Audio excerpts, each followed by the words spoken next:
Good morning, y'all. Oh, I'm a mess. Okay, so sacrificial living. I'm like, what do I know about that? All right, let's give it a shot.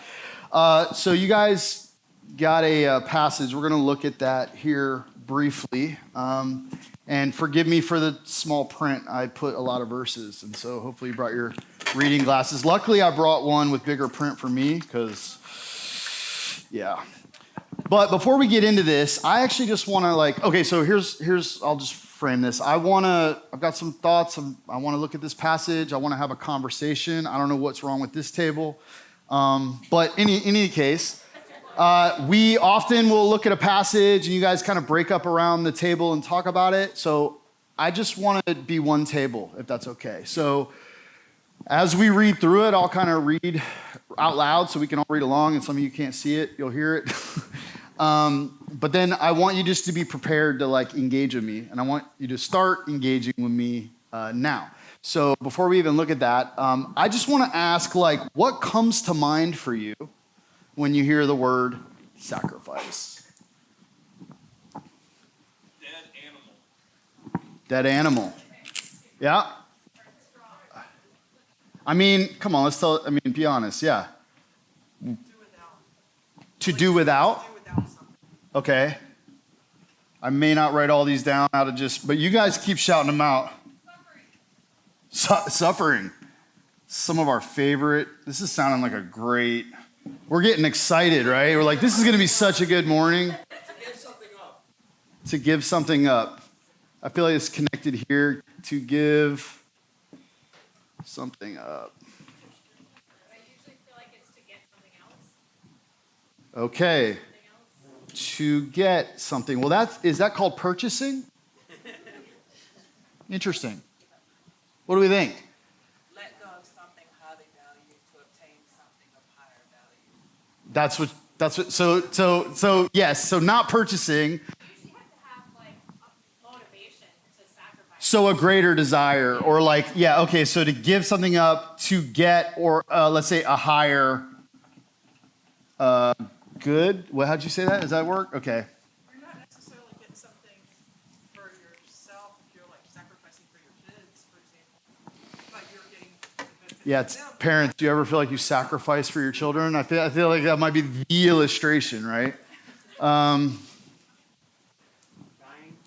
for somebody else. Okay, yep. Man, now I can't open this. Okay, dying. Such a good list. Dying for another or a cause.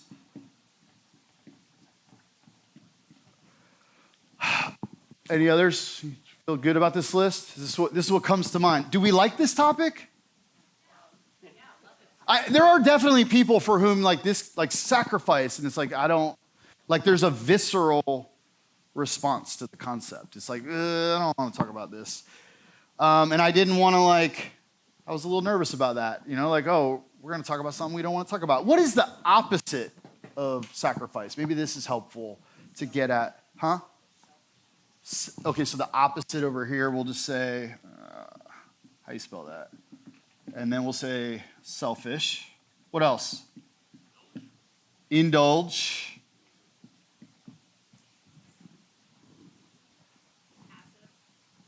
Passive, that's interesting. Okay, I like that. So I'm gonna add one then, unintentional. I think, oh my gosh, I can't spell it. That's unintentional. I think something about sacrifice actually implies intentionality, aiming or for something or for a cause. So have any of you, and this could be this doesn't need to be big picture stuff. Oh, go ahead, sorry. Hedonism. Yeah, I feel like that's attached to indulge, but let's just go hedonism. Everybody know what that is? Yeah? Youngins, you know what that is? Hedon means pleasure, and there's a way, a school of thought, just do what brings pleasure. and that it would be called hedonism as like a philosophy of life. It doesn't usually lead good places, but it is an idea among ideas. Okay, so this doesn't have to be some huge thing, but have any of you ever really wanted something that required sacrifice? Like that you had, of course. What can we like shout out? Like what? Give me an example. What might that be? A degree. Okay. Yep. I don't know why I'm writing all these down, but I don't know why. I just. Oh yeah. So you got what? Like you would give something up to get a degree. You got to like put in work, and you got to spend money, and you got to put in time. What is something else that you really wanted that required sacrifice? Yeah, PS5. So, well, basically anything that you needed to save for. You want to do a family vacation, you want to take a trip, it's like saving is like something that's like you maybe needed to say no to some things that were normally budgeted, maybe to like squeeze out and sacrifice for something.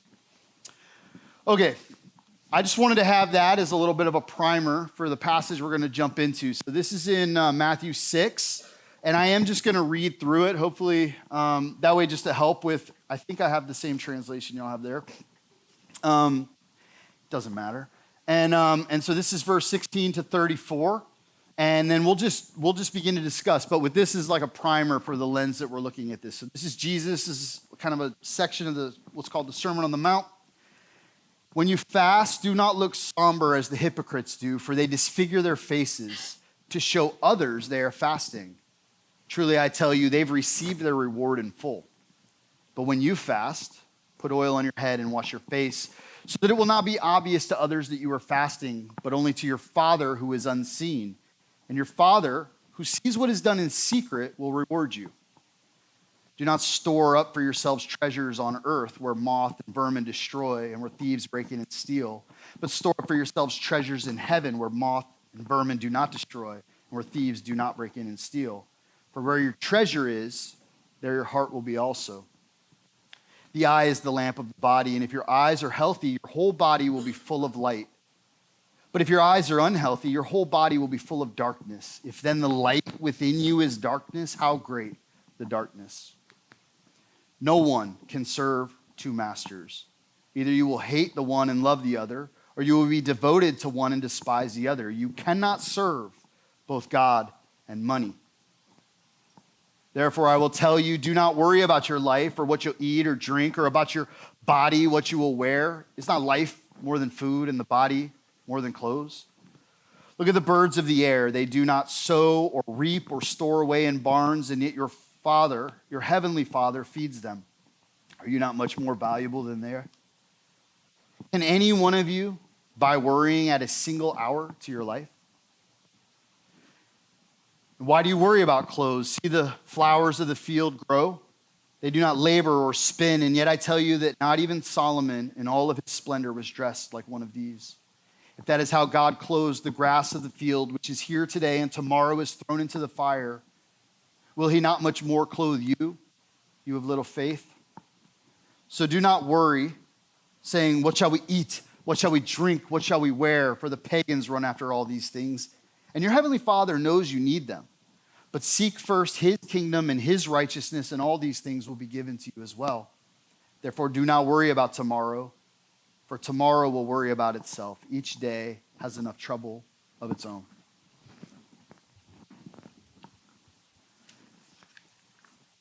And so I just want to open this up to the room. What do you see? What stands out?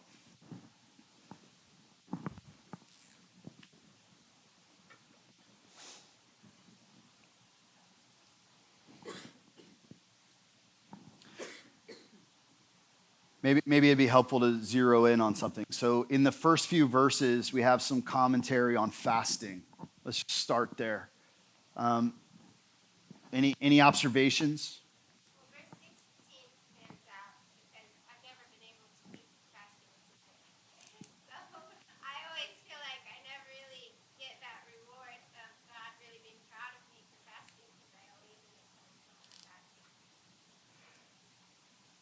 Yeah. Did anyone relate to that? Um, oh, sorry. Yeah, I will repeat it. So she's like, verse 16 stands out because I've never been able to not tell anyone that I was fasting. Now, I will say that there maybe you live with someone and you're like, I got to explain something. I don't necessarily think that might be the same thing as like a rigid law around that, as much as like wearing on our sleeves, like he's like, they received their reward. Like what they wanted was attention. But can you guys relate to that? I mean, he's like, look, wash your face, like keep it to yourself. It feels like a contrast to the righteousness at the end of the passage Mm. versus kingdom and his righteousness. Whereas, like, in the beginning, there's a way to be, like, self-righteous in your pursuit of God or religious things, or so you wear it. You want everyone to know, like, I'm a martyr, I give up so much, I'm fasting, I do these things. So it feels like he's setting up a contrast to like, It is interesting, like there's a so like we might think of fasting as a sacrifice, like I'm giving up food or I'm giving up, but then on top of that sacrifice, there's a sacrifice. It's like actually sacrifice the attention, sacrifice the self. So this image comes to mind for me. I don't think we need these lists, but this was helpful. Thank you for shouting these out for the framing. This image comes to mind for me, and you guys are all probably familiar with this as an image, but you'll see these like pictures where you have like an iceberg, right? And all that is seen is this thing that's poking out of the water, and there's all this that is unseen. And I actually think these are great. This is a great image or analogy for like our lives. Like we have so much that is unseen going on inside of us, so much pain, so much history, so much temperamental features. There's so much about us that people don't see, that they can't read. And then there's what's made known.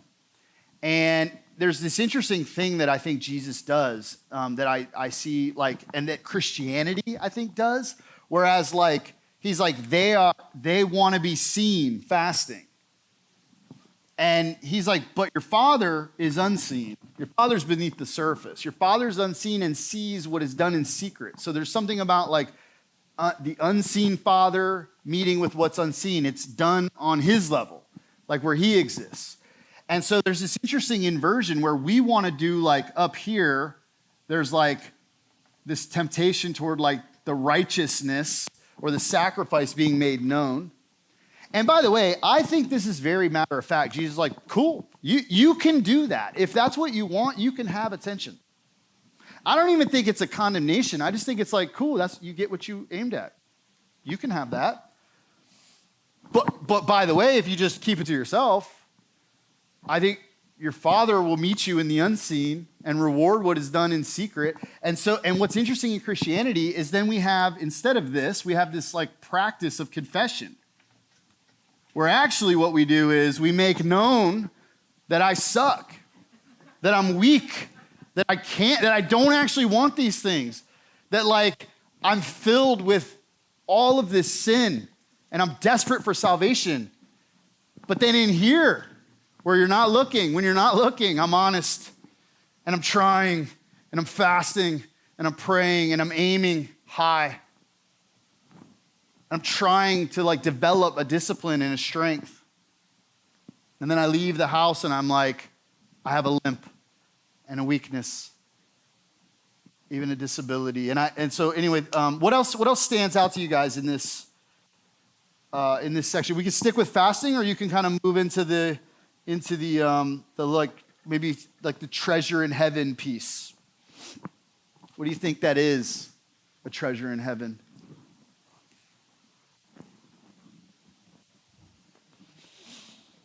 I think between both of those sections, there's just the common theme of like whatever's on this earth doesn't matter. Like whatever your clothes, whatever you're eating, like there's nothing here that matters. And it's only here. And that continues like throughout the clothes, the food, like all the way through the end.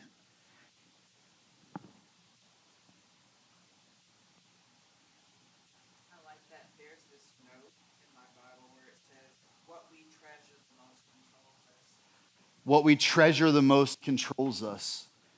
I think that's right.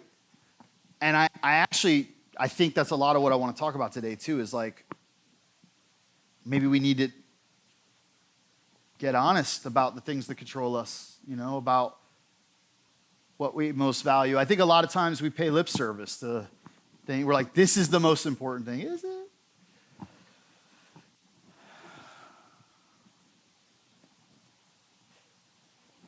the other side, what we treasure, what we love, it's how we act, how we view provision, who's master, who we trust.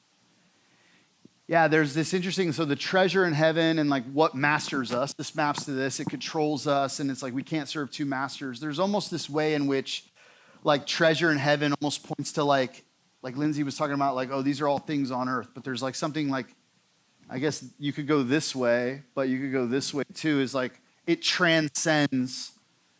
There's like a transcendent value that we're aiming at, a transcendent reality, a transcendent treasure. A treasure that isn't here and corruptible. And I think you're right. I think that maps to like this idea that he echoes of like, we can't serve two masters. Go ahead. I'm so intrigued by always this, the eye being a lamp of the body. Mm-hmm. Concept of what we're letting in will fill us eventually. Yeah. With either light or darkness. Yeah, so he's like talking about the eye being the lamp of the body, this like intriguing idea of how important what we're fixing our eyes on. And I think the way you said that is like what we let in. And I think that's right. Like there's a window into us in some sense. But for me, like I actually think about this too of like, because so they use the word healthy. There are a few ways you could translate the word that's used here, but like it actually could be simple or single or sincere, but like fixed. So like we're talking about this transcendent value, the value that is above all other values, the thing that we can lay everything else aside for, and like what we fix our eyes on. And in some sense, healthy in this case is focused. Like that I can fix my eyes on this North Star, on this place that I'm going, which I think in later we see like seek first the kingdom, like fix our eyes on this thing. And then he's like, but if your eyes are not healthy, and this word it's not the exact opposite. It actually translates like diseased or evil or bad, like it's corrupted or blind. But if you have bad eyes, your body will be filled with darkness. And I think maybe this kind of comes to the thing that you're saying, like what's being let in. And there's a great darkness that can kind of like move and possess us. And then right after that, he's like, you can't serve two masters, which I actually think is the idea, right? Like we can't have like a foot in both places. You can't aim at two targets. That one will trump the other, And actually, this is an interesting thing because, like, in us, like, we have all these warring desires all the time, and like they're all trying to like grab the steering wheel, right? And so ultimately, it does kind of matter what gets elevated to the place of most importance. And I do think that's something beyond just like we just say it. It plays out in concrete in the behavior.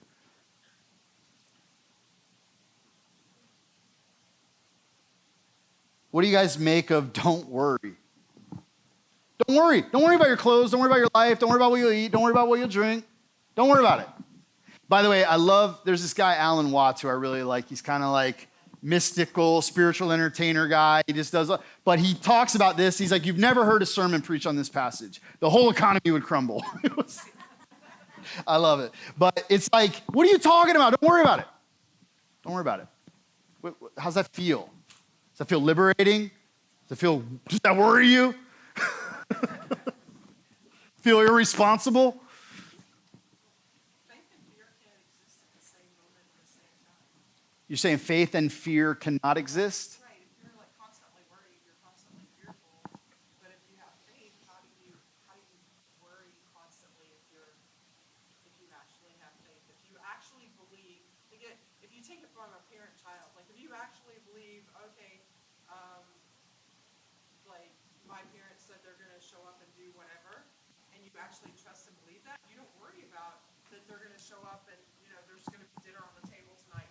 But if you don't believe them, right, if you have no faith that that's actually true, then you're going to worry, where's my next meal coming from?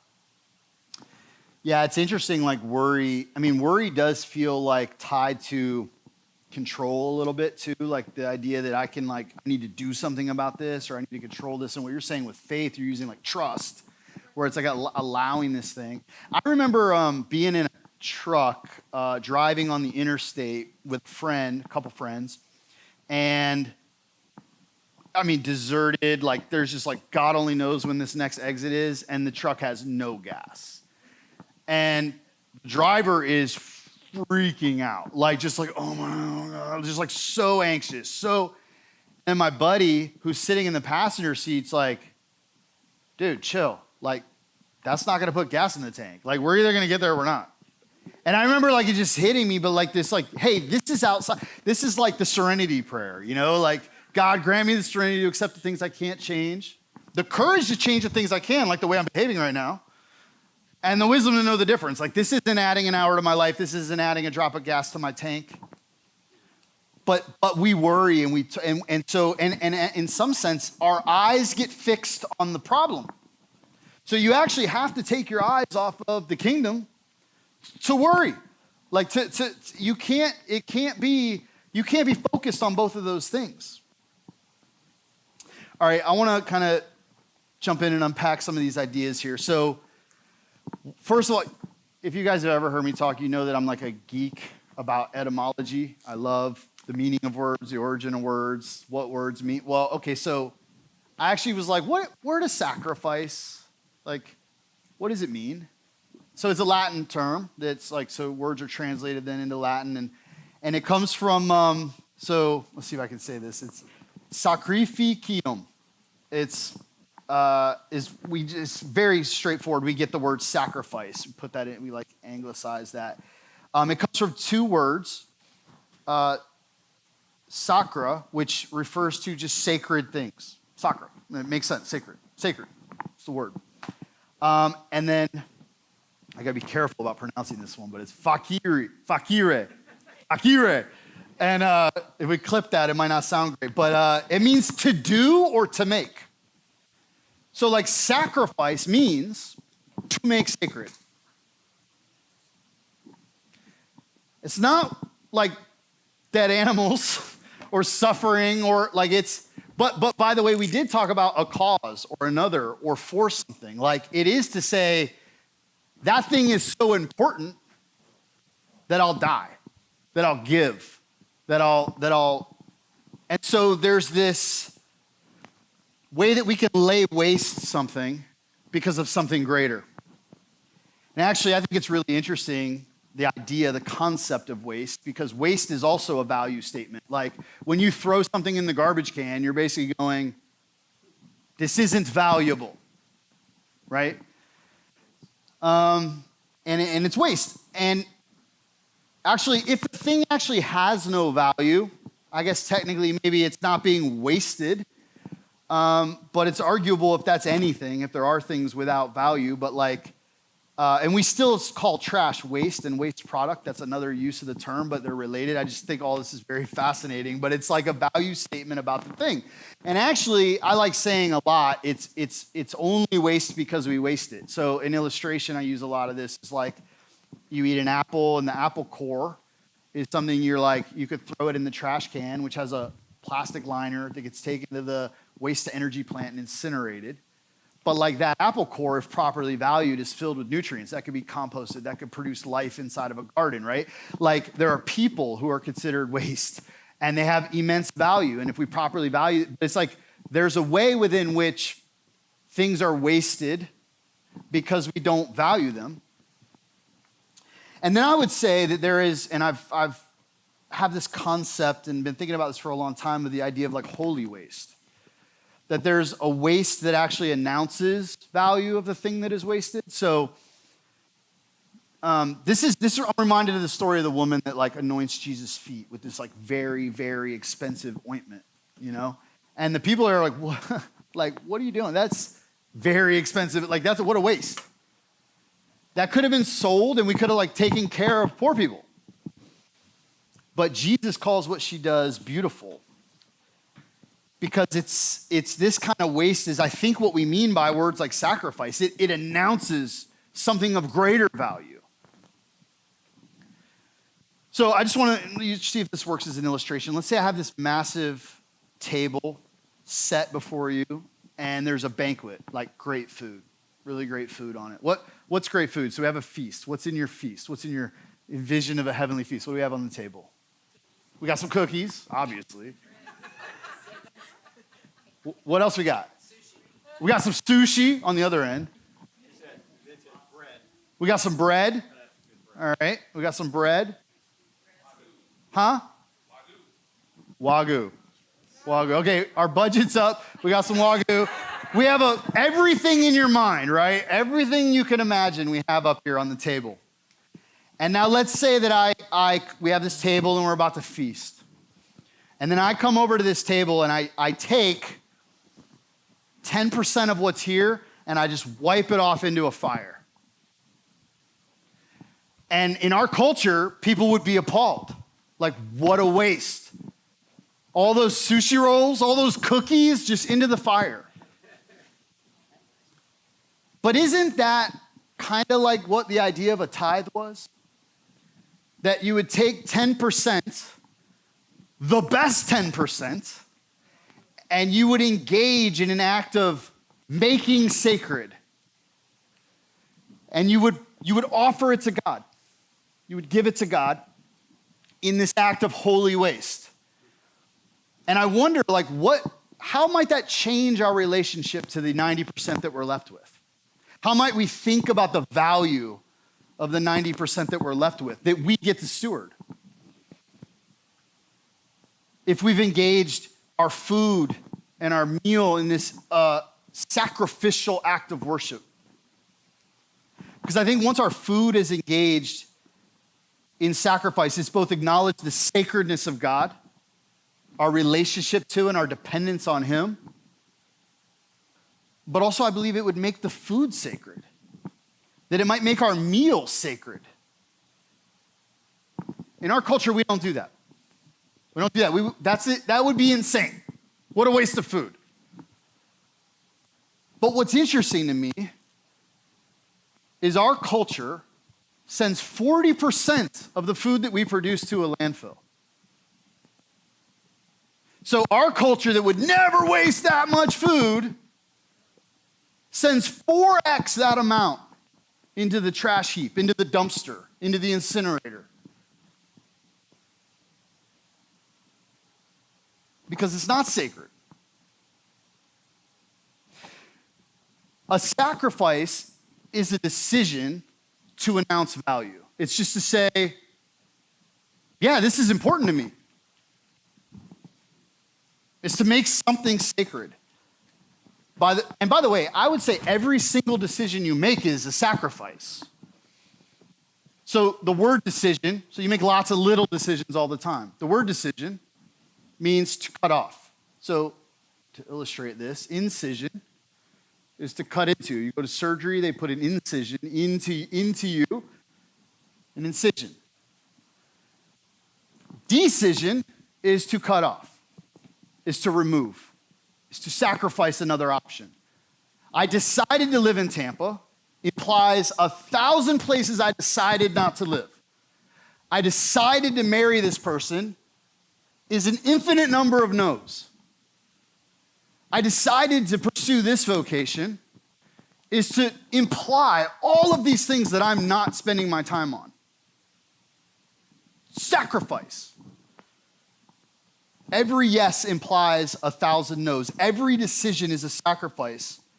And every decision that we make declares the trajectory of the thing that is sacred to us. So it might not in these mundane decisions be obvious exactly what's sacred to us in every small decision, but it is nested within the greater goals that ultimately, if you follow, lead to the master you serve.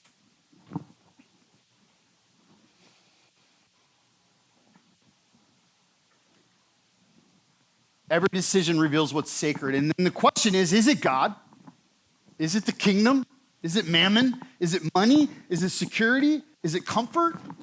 Is it hedons? So each and every decision we make, first of all, by the way, is making us. It's making you. You're making a decision, and that decision is making you. You are becoming something. You're building habits. You're entrenching desires. You're solidifying trajectory with the smallest of decisions that you're making. You know, there's this video. I'm not going to talk a lot about this, but there's a video you can look up on. It's like a TEDx or TED Talk called The Psychology of the Future Self. I think it's fascinating. The one thing I remember from it is there are versions of us that pay a lot of money to remove tattoos that younger versions of us paid a lot of money to get. There are versions of us that pay a lot of money into a lot of work to lose a bunch of weight that younger versions of us put a lot of money into gaining. And it's like we're not real good at loving our future self. The person you are becoming, like love your neighbor as yourself, love yourself as yourself, your tomorrow self as yourself. Set it up, aim. Don't make life hard. You know, some of you may know this. I love The Simpsons, but you guys know he mixes, I think, vodka and mayonnaise and he slams it. And they're like, I don't think that's a good idea. And he's like, that's a problem for future Homer. I say that a lot. People don't know what I'm referencing. They're like, hey, this is going to be a problem. That's a problem for future John. In jest and joking, but if we're honest, a lot of the things that we do, a lot of the decisions we make are doing that. Because our decisions might be based on impulse. They might be based on a desire. They might be based on some goal or some aim. And they're all nested, like I was saying, within greater desires. So let's just take one, like a little example. Let's say I want to be healthy. Actually, let's go under that. Let's say I want to lose weight. This is a very simple, obvious one, right? Actually, let me see if I can maybe try to illustrate this a little bit. I don't know how quickly I can do this off the top. So let's just say lose weight. And then, so that's going to be nested under, let's say be healthy. And maybe be healthy is nested under live long, longevity or something. And maybe that's nested under be around for my kids or my neighbors, be a good father for a long time, whatever, legacy, I don't know. And you could keep going to go, because I want to be a good person, because I want to be a wise old grandpa, whatever. But it's nested, and so it might come down to lose weight. But it could also be that it's nested under be sexy, right? And I won't go further with what that might be nested under, but it might be another master. It might be another trajectory. But okay, so let's just stick here and say, okay, I want to lose weight. So this is very simple. Not easy, but simple. What do I need to do? Eat less, take less food into me, maybe choose better options of what those foods are, and move more, work out, go to the gym, exercise, whatever, right? Very simple. We all know this isn't complicated. It's like I need a coach. No, you don't need, that's what you need to do. It's very simple. That's what they're going to tell you. It's just hard. So what if I don't do that? So I'm I want to lose weight. We know what I need to do. So what if I don't eat well? I'm having cheesecake and a tub of ice cream, and I don't want to go to the gym. I don't want to move. So this is actually something that a philosopher, Kant, wrestled with a lot. He actually wrote, not specifically this, he's not talking about ice cream necessarily, but he's he's very, by the way, this philosopher was very concerned with rationality. Now, he had an overestimation of how rational we actually are, but he's hey, you should be rational, reasonable, so guess what?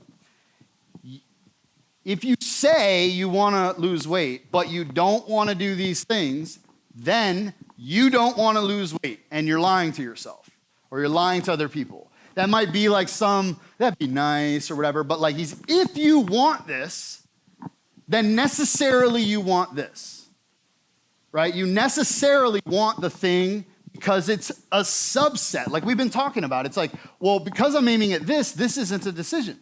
Like, of course I want that. So he concluded, like, if we actually want the bigger goal, then we necessarily want the implied goals because they're a manifestation of that desire. That's how you know you want that. You know you want that because you do these things, right? So this is pretty easy to see in everyday life. So parents have come up a few times, and I think it's the easiest example. Probably new parents want to sleep, but they want their child to survive more. They want their child to be healthy and well more. And so they happily, not easily, but happily give up sleep or time or money, financial resources to care for and to love that precious child that is more important to them than their sleep or even themselves. Or someone mentioned students earlier. So let's take a student, maybe a student that cares about being a student. Perhaps they feel called to a specific vocation, maybe like a med student studying biomedical science really hard because they feel called at some degree to maybe be a surgeon, to heal the sick, to potentially save lives. This feels like a call on their lives. And so, no, I'm not going to that party. Like, this isn't complicated. I'm busy. I'm trying to be a surgeon. I'm not trying to, whatever. Or here's another one, like a missionary might give up a comfortable domestic existence. They might give up security and safety. They might go to dangerous places because they feel compelled by a call from God to go. It's almost like I can't not go. You know, St. Francis, a lot of people know of St. Francis, and he's kind of known for like a vow of poverty, Franciscans, a vow of poverty. But he wasn't so much a posture of simple renunciation, like just going without. If you look at St. Francis's life, he's talked about, he was pursuing the one that he called Lady Poverty. And he was enamored with her. He was in love with her. He thought she was beautiful. And he could let go of anything, everything, because he was liberated from all of these attachments because he was captivated by his love, by a greater love, by this thing that was beckoning him, nothing else. It's like, you hear people say like, I only have eyes for one. But it's like, that was the case. He had eyes for Lady Poverty and everything else was just outside of his peripheral. Because you see, when you are in the grip of a deeper love, of a higher calling, a more meaningful pursuit, it becomes easy to let go of things that are in the way of achieving the thing that you really want. Or as Jesus puts it, to seek first the kingdom. Sacrifice comes naturally when we make the kingdom the thing that is sacred to us. When in every mundane and small decision we are acknowledging the sacredness of all things, and we are making the kingdom a priority in all of the decisions that we make. And so I think it's important when we talk about sacrifice, we look at the words of Jesus to realize Jesus is not asking you to just have less, to just have a lesser life, to just do without. He's calling you to something more. He's calling you to something richer, more profound, more meaningful, more fulfilling.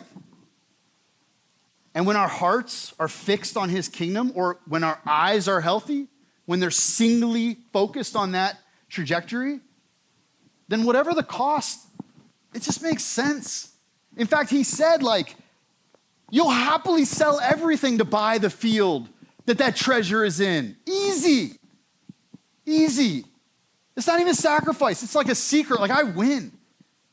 I'm not crying about sacrifice. This is easy. So let's get practical. Because I do, like I mentioned earlier, I think it's very important that we're honest with ourselves rather than just allowing ourselves to mouth the words, I'm seeking first the kingdom. Just like I think it's crazy to sit with a tub of ice cream, gobbling it up, saying, I just want to lose weight.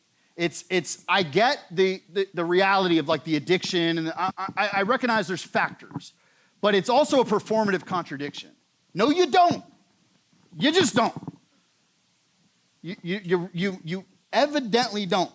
It's embodied fallacy. It's an embodied fallacy. And so we need to look at what we're doing instead of allowing ourselves to just mouth words and believe lies about ourselves and tell lies about ourselves and be like, I'm righteous. Let's work on the confession part, right? And dig into the things that are unseen, even to ourselves. To do the work or go, here's the thing I'm working on. Why? Why am I working on that? And so I'm gonna run through some questions here. Because our actions reveal what we most value, I want to invite you to take some inventory of your life. You can start doing this now in your head. Maybe you have a phone or a notebook, but also I want to encourage you to like do some homework this week. Like to actually do this. So here's one. It's very simple. He says you can't serve God and money. Okay, let's use money. What are you doing with your money? Where are you spending your money? Where are you investing your money? I know some of us don't have more, some of us don't have much, but what do you do with it? Because everything you do with it, every grocery you buy is a decision. Every bill that you pay is a decision. Every donation you make is a decision. What are you doing with it? And I want you to do this in the posture of what the 12-step would call a searching and fearless moral inventory. Like print out your transactions and stare at them. Be like, all right, we're 2 quarters into the year. Let's print out 6 months and get 3 color highlighters and be like, kingdom, mammon, whatever. Just put it out there and actually look and ask yourself, like, what does this reveal? What does this announce that I value? What do I really desire? Or your calendar. That's another one. How are you spending your time? And what does it reveal about you?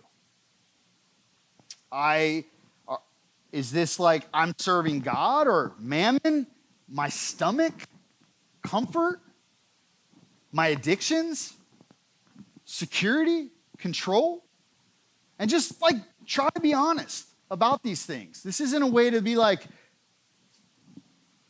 turning on yourself. It's just looking in the mirror, doing some assessment, going, is this what I want? Is this mapped to the thing that I say that I want?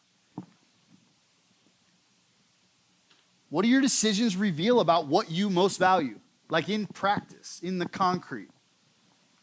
By the way, the things that don't seem like decisions, like your habits. So like hopefully you guys have a habit of like brushing your teeth. And that probably wouldn't have come up like I make a decision every morning to brush my teeth because you just do it. But your habits are worth looking at because these are decisions you made a long time ago and decisions you made consistently enough that they went autopilot, which is also evidence that the decisions that you're making are making you. Because there are things that can just be set into motion. So here's a question, like, are your habits serving you well? Are they helping on the trajectory that you want to be on?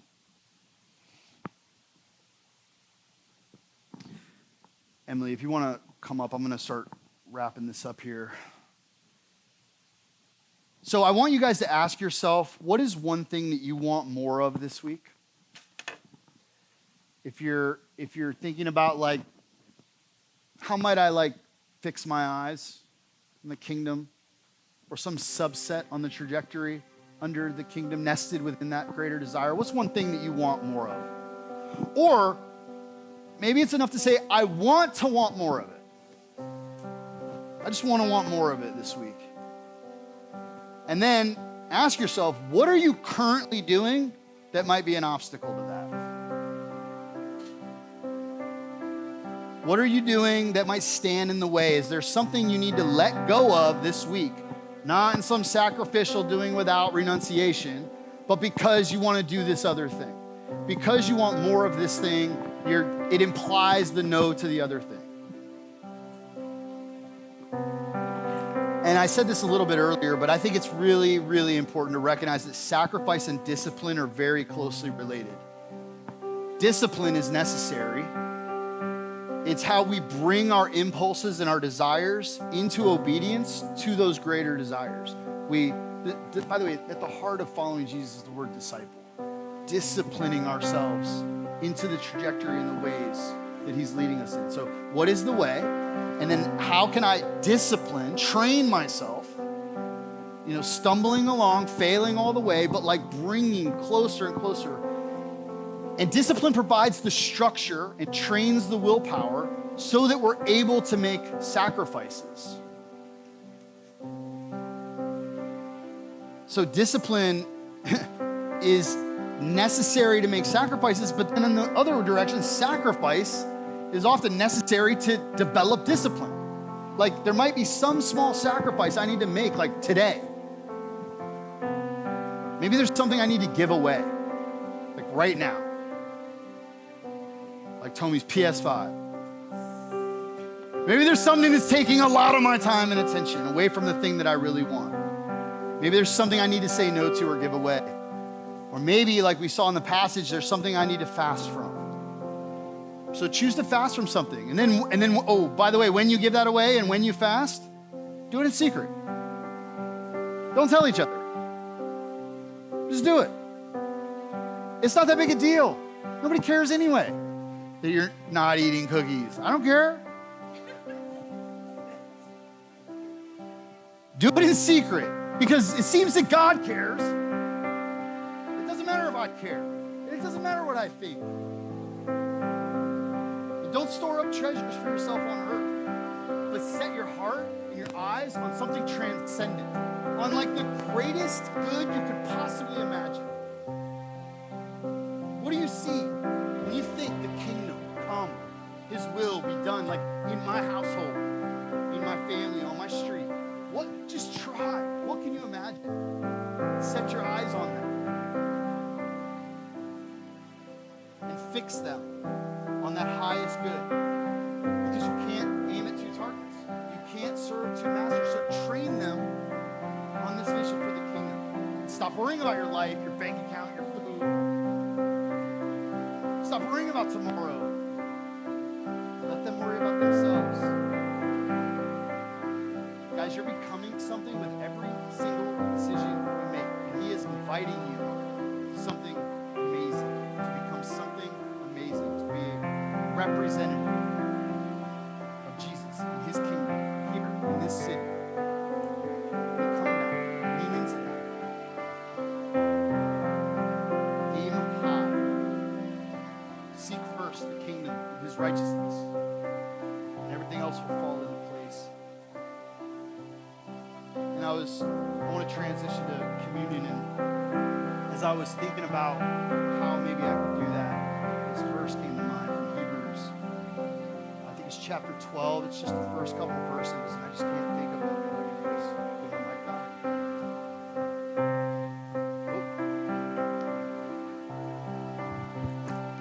Oh. Has it been dead? I don't know. Y'all hear me, right? It's from Hebrews 12. It's the first few verses, and I just can't think of, it just feels exemplary, both to bring us to the table, but also this idea that we're reflecting on. Let us throw off everything that hinders and the sin that so easily entangles. And let us run with perseverance the race marked out for us, fixing our eyes on Jesus, the pioneer and the perfecter of faith. For the joy that was set before him, he endured the cross, scorning its shame, and he sat down at the right hand of the throne of God.